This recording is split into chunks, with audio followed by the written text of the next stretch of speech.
This is going to change FPL forever. You have got to watch this video if you don't want to be left eating the dust of your mates and the rest of the FPL community. Defensive contributions are changing everything. But don't worry, I'm going to explain everything about them in this video, and then I'm going to give you all the data and analysis compiled from hundreds of players in the league to tell you exactly who those important players are to pick. And I'll tell you what, some of the results might just surprise you.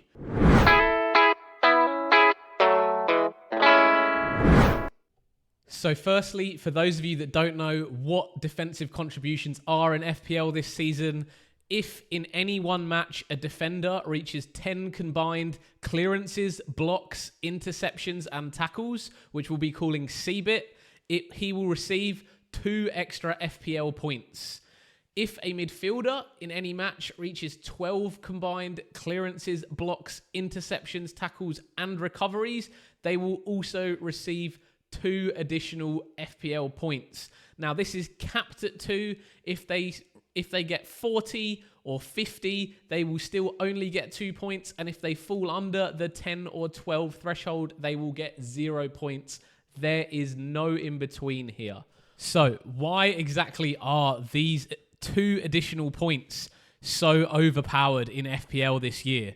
If I just firstly explain these tables to you guys, you can see the red box in the table on the left contains points plus defensive contributions, value with defensive contributions, CBIT per 90, so the clearances, blocks, interceptions and tackles expected per 90 minutes for each defender, and the estimated defensive contribution points that they could have obtained during the season. What I've done here is I've normalized the estimated defensive contribution points to assume that all defenders played 36 games or 3,240 minutes in a season, so they're all on a stable basis. Now, as you can see on the left here, Murillo, Milenkovic, Virgil van Dijk, and Tarkowski and Munoz all are in the top 6 defenders for total points scored, including those defensive contributions. Now, if you look over to the right-hand side here, and you look at the table on the right, you can see only Milenkovic, Virgil, and Munoz feature in that top 6, whereas Murillo and Tarkowski don't feature at all in the top 6, and actually Tarkowski only has 105 points without those defensive contributions. To put that into context for you guys, an additional 25 points, for example, one that Virgil or Munoz may score during the season, equates to 4 goals or 8 additional assists in FPL. And an additional 42 points, which a Murillo or a Tarkowski could manage during the season, equates to 7 goals or 14 assists over the season. That would essentially mean that Murillo would finish on 9 goals and 0 assists, or 2 goals and 14 assists for the season for a centre-back. Or Virgil van Dijk would finish on 10 goals and 1 assist, or 3 goals and 15 assists for a centre-back. So centre-backs have this big advantage that are even bigger than what you would expect for those attacking contributions for those fullbacks, such as maybe a Cucurella, an Ait-Nouri, a Kirkez, even a Frimpong that's coming in. Now, the next nuance to understand here is that you obviously select defenders such as a Murillo or a Milenkovic for a Nottingham Forest or a Tarkowski for Everton, and you would play them in the fixtures where perhaps they would play against a lower ranked side, a Leeds or a Burnley, whereas when they would play against a team such as an Arsenal or a Liverpool or a Chelsea, perhaps you would bench them. And if they do happen to get one of those attacking returns in a game where you're not playing them, that is again points coming out of the total points that you can score from them in the season. Whereas with these defensive contribution points, actually, if you're playing against a good or a strong team, they're even more likely to pick up these points, because they're going to be defending more and they're going to have more of these defensive actions. Now, this is definitely overpowered for centre-backs, taller centre-backs specifically in the teams, or teams that have low possession. Now, teams that have low possession such as a Nottingham Forest, who play a lot on the counter-attack with those diagonal long balls out from their centre-back. They soak up a lot of pressure defensively because they don't have the ball in frequently, so they're involved in more defensive contributions. Or, for example, an Everton, who play a really direct style of football. They hit long balls, again, those diagonal long balls straight down the middle, previously to Calvert-Lewin, to Beto, and they, again, don't have a large amount of possession. However, these two defences are unique in the fact that actually defensively last year, Nottingham Forest were very good. Everton, again, had a very solid defence as well during the season. So despite having a lot of these actions, they were still picking up those clean sheet points as well. This is why I would say Murillo, Milenkovic, Tarkowski, Virgil, Munoz, all of these defenders that are picking up these high defensive contribution points are very overpowered in this year's FPL. Just a quick shout out, if you are enjoying this video so far, please hit a like down below, smash that subscribe button, I would really appreciate it. And now, if I can go on to the next slide, I'm going to show you a comparison of their stats. Here on the next slide, you can see on the left-hand side, the 5.5 million and above defenders, and then below that is the 4.5 to 5 million defenders, and their value with defensive contribution and points including defensive contributions. Now, the value is just points divided by price. So, for example, Murillo would be 174 over the 5.5 million. So, for example, on the right-hand side where you see the midfielders, Mo Salah all the way on the right is his 344 points divided by his 14.5 million price.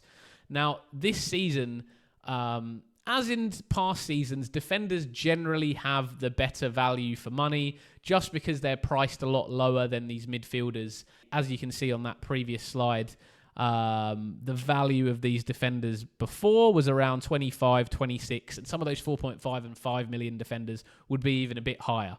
Now, this season, despite the increase in price, with these additional defensive contribution points, their value has skyrocketed to into the 30s for Murillo, for Milenkovic, for Nathan Collins at Brentford, Lacroix at Crystal Palace. And what's really interesting here is that not only is their value higher, but now their total points is starting to become higher than these premium midfielders and these higher price midfielders. You can see only the top 8 midfielders over on the right there have outscored a lot of these defenders over on the left. And in the middle, it's very comparative, considering you've got probably all of the defenders down to Tarkowski in the 5.5 to 6 range, and all of the defenders down to really Wan-Bissaka, even Mitchell, Byrne, Robinson, who are all accumulating these defensive contribution points, are really picking up equal points to some of these higher price 6.5, 7 million midfielders. So the total points that you're getting from these defenders is even more, if not the same, as these midfielders that are priced higher. This isn't something that used to happen in FPL. In the past, yes, those defenders maybe had a slightly higher value per price, but now their price is increasing. Their points are even exceeding the mid-price and premium forwards. And that is a massive change in FPL. Looking at the mid-price midfielders here as well, you can see that Elliot Anderson at Nottingham Forest really is a unicorn in this bunch. With his defensive contribution points, he gets up to 169 points for the season. That's only beaten by those top 6 midfielders on the other side, and is equivalent to some of those sort of top 5 defenders on the left. Now, you've got Semenyo in there at 7 million. Norgard also in there with 163 points at 5.5 million. However, Norgard's recently obviously moved to Arsenal. Will he still be able to have those same defensive returns without playing for Brentford? Morgan Rogers in there at 161. Still looks good value for his money. So the important thing to note here is just the total points from defenders being so much higher this season with those defensive contributions. And this, to me, I I think really I'm trying to hammer the point home is that those centre-backs with those big defensive contribution points is a massive change to FPL, and they are overpowered this year as FPL options. I'd be looking to get in as many of these players that have above a 10 on average defensive contributions as possible into my team. Moving on to looking at the defenders in even more detail, and if you're a FPL geek like myself, screenshot this. I'll give you as much information as possible, and you can have a look and take this away and look at this. And shout out to FPL Calais on Twitter, who helped me put together the stats for this video. Thank you, mate. That was really helpful with the clearances, blocks, interceptions, and tackles per 90. Now, again, you can see the main players here: Mario, Milenkovic, Virgil, Munoz, Tarkovsky, also Branthwaite of Everton. And on the right-hand side, in the 4.5 to 5 million defenders, you can see Collins, Lacroix, Nico Williams, Gueye, and Wan-Bissaka. And what's important when looking at this is you can see that the players that actually average more than the 10 CBIT are the players that you want to look to try and bring into your team. So the Lacroix, Mario, Tarkovsky, Branthwaite, those are the sort of guys that you want to be looking at. Potentially a Nico Williams there, just under that 10 average. The one thing that's missing from here is I've obviously got 4.5 million defenders all the way up to the 6 mil defenders. There's not a lot of good data for any of the 4 million defenders from last season. However, the good 4 mil defenders to consider for this season are defenders from the newly promoted teams, such as a Leeds or a Burnley. Leeds have Joe Rodon at 4 million and Bijol, their new signing from Udinese, for I think around 15 million.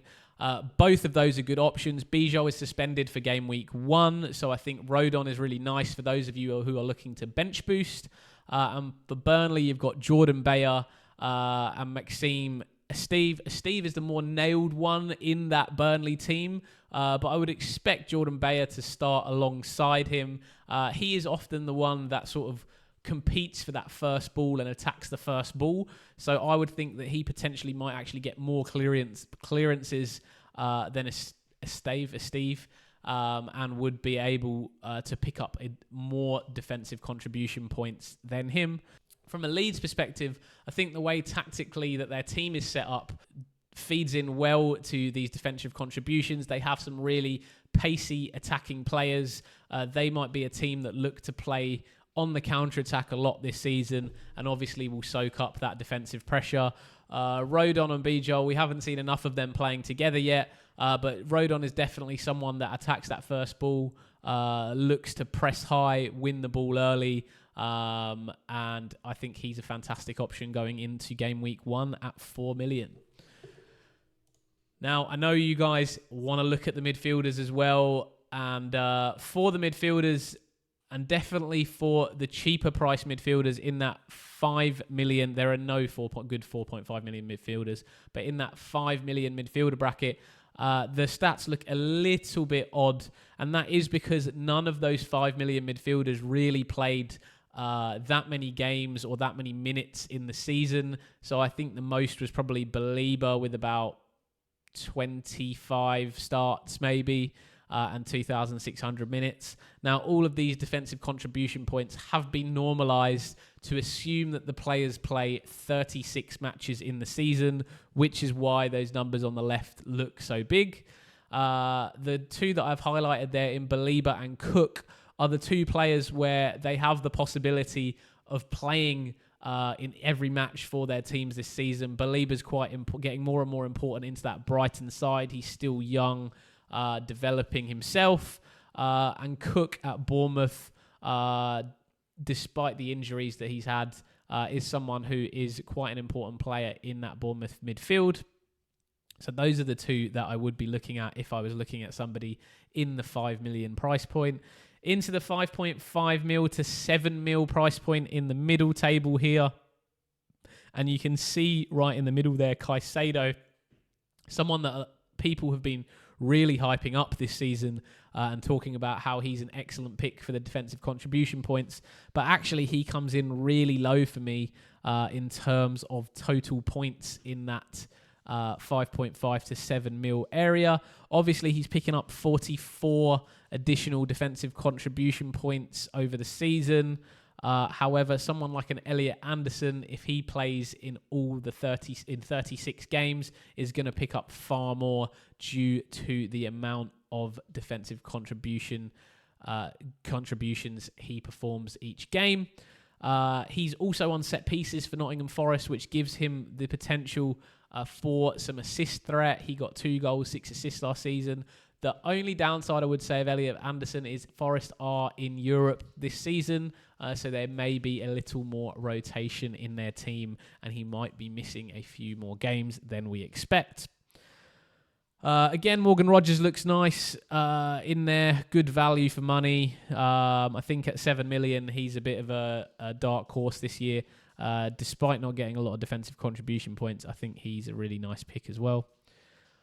Looking at on the right-hand side and the premium players, so 7.5 million and above, all of these players are particularly attacking. Not a lot get those defensive contribution points, except for Bruno Fernandes. Now, one thing to note about Bruno is obviously he's expected 22 additional defensive contribution points this year.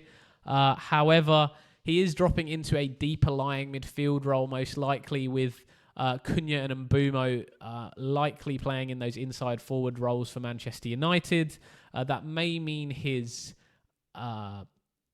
goal ratio decreases a little bit. And his baseline points also decrease slightly from last season. However, with Bruno, I think he always finds a way to points, even in that deeper lying midfield role.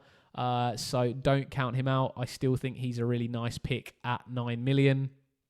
And someone that post-game week 1 against Arsenal, I would definitely consider getting into your team. Now, guys, just a quick reminder, if you have enjoyed this content so far, please remember to give us a subscribe. Smash that button.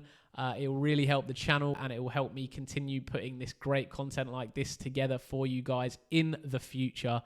So I would really appreciate it. Final thing I want to talk about is the tactical impacts, and I've spoken a little bit about this already. I think the big impacts here from this new rule change is those defenders with teams with low possessions will benefit, as they'll obviously be performing more defensive actions in the matches. Taller centre-backs in general will benefit from the clearances, which is the largest contributing factor to CBIT. Clearances account for probably 6 to 7 out of the 10. Say someone was averaging 10 CBIT, clearances generally account for about 6 to 7 of that 10, and they pick up the rest with blocks, interceptions, and tackles. Defensive midfielders are now options as rotation players, I would say, in your side to avoid using transfers. I think having someone like an Elliot Anderson at 5.5 million or a Belieber at 5 million just gives you the ability to, if you have a tricky fixture one week, just to have them play, hope that they get the 2 additional contribution points, almost like 1 assist, and then be able to roll your transfer to a future week if you need to use them later. This, to me, means that you can be super, super aggressive with your transfers this season. It gives you a little bit of flexibility, a little bit of people to rely on. The same thing for the 4 million defenders as well. So this makes this so overpowered this season. I think specifically for defenders, you've really got to make sure you get in those centre-backs with that high CBIT and high expected defensive contribution points this season. With the midfielders, it'd be nice to have maybe a low-price midfielder with one of these points, just as a rotation option on your bench, and a low-price 4 million defender on your bench as well. And I think that is really important for this season. It is going to make a massive difference, guys. I can't stress enough how important it is to look at these players and have some of them in your team. I hope this video has been really informative and helpful for you guys. Please smash that like button if you enjoyed. Subscribe down below to the channel if you want to hear more stuff just like this. Thank you guys so much for watching. If you have watched all the way through to the end, this has been your English Aussie, and have a great week, everybody.